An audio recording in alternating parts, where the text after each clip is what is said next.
हमारे पड़ोसी देश से आई एक बहन बेटी आ गई है, कोई बात नहीं, हमें सारे पहलू देखने होंगे। अगर वो इजीली जाना चाहती है तो मोस्ट वेलकम। अगर उनकी जान को खतरा है तो हमें जाने नहीं देना चाहिए, उनको नागरिकता मिल जानी चाहिए। यहाँ पे लानत है ऐसी सरकारों पे जो बात करते हैं वसुधैव कुटुंबकम की और हर जहर उगलते हैं उसके खिलाफ। बात करें 2023 में काफ़ी जो है वो चर्चित रहा और अभी हाल फिलहाल में एक दिन पहले जो है उसके ऊपर प्रेस कॉन्फ्रेंस करके जो है एडवोकेट एपी सिंह ने अपना जो है फिर से उसके ऊपर बयान दिया। लेकिन जो सवाल जो सबसे बड़ा बना हुआ था पाकिस्तान से अवैध तौर पे आई सीमा हैदर को लेकर, सीमा हैदर की नागरिकता को लेकर, तो लगातार पहले तो एपी सिंह जो है वो कहते रहते थे कि नागरिकता जो है वो मिलेगी, लेकिन अब हाल फिलहाल में उन्होंने प्रेस कॉन्फ्रेंस करके ये बोला कि नागरिकता को जो है उनके पति अड़चन डाल रहे हैं। गुलाम हैदर जो पूर्व पति हैं वो जो है वो अड़चन डाल रहे हैं।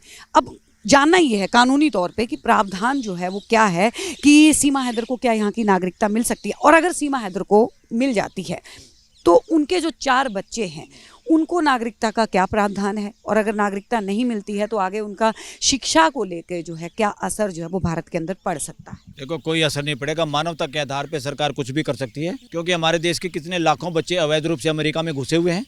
जो बिना वीज़ा बिना पासपोर्ट के जाते हैं, डोंकी बन के जाते हैं। बहुत सारे बच्चे जान का जोखिम को डालकर बहुत सारे बच्चे मारे जाते हैं। वो वहाँ जाते हैं, वो वहाँ जेल में बंद होते हैं, वो वहाँ बताते हैं कि हमें जान से खतरा है। वहाँ की सरकार रहमदिली करती है, उनको मजदूरों की ज़रूरत भी है, फिर उनके डॉक्यूमेंट बन जाते हैं, फिर उनका वीज़ा बन जाता है और नागरिकता भी मिल जाती है। ये कौन सा है भाई?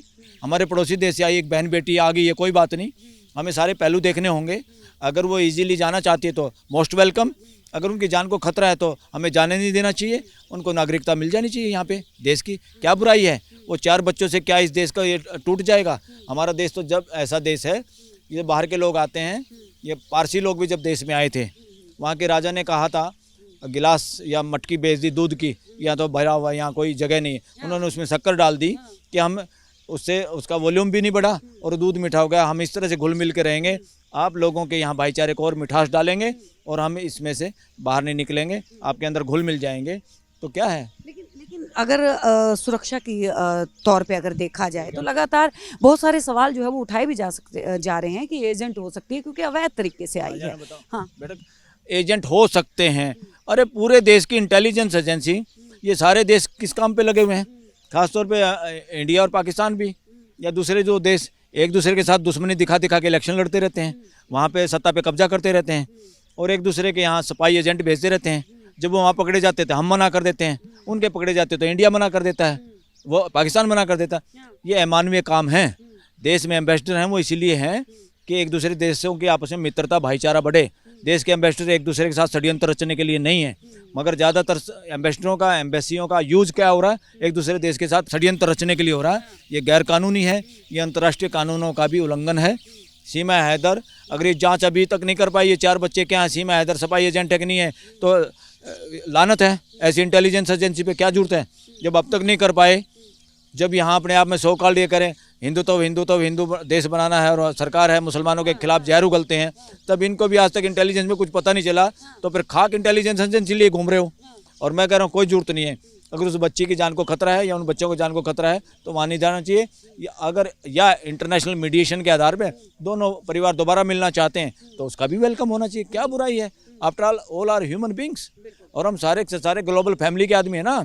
एक तरफ तो बात करते वसुधैव कुटुंबकम, कहाँ है भाई वसुधैव कुटुंबकम? तुम्हारे बयान में वसुधैव कुटुंबकम नहीं, तुम्हारे व्यवहार में भी वसुधैव कुटुंबकम। लानत है ऐसी सरकारों पे जो बात करते हैं वसुधैव कुटुंबकम की और हर जहर उगलते हैं उसके खिलाफ। तो बीबीसी के ऊपर सर क्या बोलेंगे आप? अगर मतलब उसको जो है वो बैन कर दिया गया था सरकार के, लेकिन अगर कहीं बात की जाए तो देश के हालातों को देखते हुए कि इसमें अराजकता ना फैले आपस में, इसीलिए उस चीज़ को जो है वो बैन करवाया गया। आपको क्या लगता है? नहीं, अराजकता सच्चाई से अराजकता नहीं फैलती, चीज़ों को छुपाने से अराजकता फैलती है। अगर सच्चाई से ट्रांसपेरेंसी होती है और देश की जनता को सच्चाई जानने का अधिकार है, देश के सामने से सच्चाई को जो छुपाता है वो असली देशद्रोही है। देश की जनता से जो सच्चाई छुपाना चाहते हैं वो असली देश का नुकसान करते हैं। तो देश के सामने सच्चाई पता होना चाहिए। बीबीसी इस देश में जब इमरजेंसी लगी थी तब भी हम लोग, मैं भी खुद रिजाई में घुस के उसके कान पे लगा के बीबीसी सुनता था कि सही खबर वहाँ से आ सकती है। सरकार तो खबरों को नहीं चलने देती, सारे अखबार वालों को प्रतिबंध था, क्या छपता था वो ऐसे ही आज है। अखबार। बीबीसी के ऊपर अगर बात करें, अरे इंग्लैंड में इंडियन ओरिजिन का आदमी प्राइम मिनिस्टर बनता है तो यहाँ ढोल नगाड़े बजाते हो, आतिशबाजी चलाते हो और बीबीसी को विदेशी बताते हो, क्या नॉनसेंस है। लेकिन अगर बात करें, वही बीबीसी जो है वो अपनी रिपोर्ट में the Kashmir file, the Kerala story, इनकी जो है वो बुराई करता है, इनको जो है इनके ऊपर प्रतिबंध लगाने की कोशिश करता है। तो कोई नागरिक आपकी बुराई करता है तो आप कहोगे ये बीजेपी के खिलाफ है। बिल्कुल, लोग बीजेपी के खिलाफ हो सकते हैं, कोई कांग्रेस के खिलाफ बोलेगा, लोग कहेंगे तो बीजेपी का एजेंट है। बिल्कुल हो सकते हैं इस देश के नागरिक। इस देश के नागरिक बंधुआ मजदूर थोड़ा है ना। इस देश का मीडिया का कोई कहे कि तुम आलोचना करते हो प्राइम मिनिस्टर की, अरे वह प्राइम मिनिस्टर कौन होता है? वो आलोचना से अलग हैं क्या? वो देश की जनता से बाहर हैं क्या? वो देश के सबसे बड़े सर्वेंट हैं, मुख्य सर्वेंट हैं। उनके खिलाफ आलोचना नहीं करेगा तो कैसे पता चलेगा वो ठीक काम करेंगे, गलत काम कर रहे हैं? आलोचना होनी चाहिए और मीडिया को फ्रीडम मिलनी चाहिए। आलोचना तुम्हारी अगर गलत है उसका जवाब दो ना। पार्लियामेंट में छोटे से हमले का तो जवाब दे नहीं पा रहे, बीबीसी का क्या खाक जवाब दोगे? कुछ नहीं जवाब दे सकते। और जस्टिस नारीमन ने कहा क्लियर कट, सुप्रीम कोर्ट को भी, इस तरह के लोगों पे इनकम टैक्स रेट करना न्यूज़ क्लिक के साथ भी हुआ था कि चीन का पैसा आ गया। अरे चीन से मूर्ति मंगा ली सरदार वल्लभ भाई पटेल की, चीन के राष्ट्रपति को झूला झूला दिया, तब तो पेट में दर्द नहीं, जब तो दिखा रहे थे वाह वाह मोदी ही ऐसा कर सकता, वोट दे दो, बाल्टी भर भर के वोट दे दो, दूध की तरह दूध पिलाओ इस पार्टी को वोटों के जरिए। जब तो तुम्हें चीन से नफरत नहीं, चीन ने इतनी ज़मीन पे कब्जा कर लिया, तब तुम देश के साथ में जवाब नहीं दे पा रहे हो। इस बात का हिसाब तो लेगा ये देश।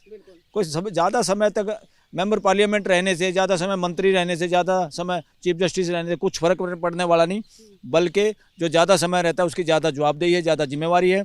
और उन पदों के साथ नहीं करेगा तो लंबे समय तक रहा हुआ प्राइम मिनिस्टर भी, लंबे समय तक रहे हुए राजा भी, वो बहुत गंदे मानव घोषित होते हैं और इतिहास उनका हिसाब किताब करता है। जी, बहुत बहुत धन्यवाद। तो ये हमारे साथ जो है वो जुड़ चुके थे बलराज सिंह जो है मलिक, और तमाम मुद्दों के ऊपर हमने जो है वो बात करी। और हाल फिलहाल में जिस तरीके से देश के हालात हैं, लगातार सवाल उठा रहे हैं, लेकिन फोकस जो है वो सिर्फ और सिर्फ अभी लोकसभा चुनाव पे है। तो पल पल की अपडेट जो है वो हम देते रहेंगे। बने रहिए हमारे साथ, देखते रहिए सौगंध टीवी। आप देख रहे हैं सौगंध टीवी, सौगंध वतन की।